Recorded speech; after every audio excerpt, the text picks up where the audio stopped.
ODA is essentially a blueprint for modernization. A blueprint. It shifts away from those monolithic blocks to standardized modular components. It lets them break apart those old systems and build the agile, scalable environments they need to finally become, true tech companies instead of just telcos. And this is where AI becomes, I guess, completely non-negotiable, especially for just managing costs, right? You can't just over-provision everything anymore. Precisely.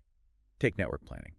AI models can look at historical data, current trends, and forecast the exact location and timing of peak demand. So you know where the next concert or big game is going to be. Exactly. And that insight fundamentally shifts your network build-out from expensive, generalized over-provisioning to a much leaner, targeted investment. It minimizes that massive CapEx. And that intelligence must also allow for automation in services that used to be really static and expensive. I'm thinking about something like network slicing. Absolutely. Setting up and tearing down complex network slices, reserving bandwidth and latency for specific customers, that used to involve a lot of manual overhead. A lot of engineers in a room. A lot of engineers. AI fully automates this, and the result is that operators can offer these customizable slices on demand at good price points, something that was technically possible before, but just not economically feasible.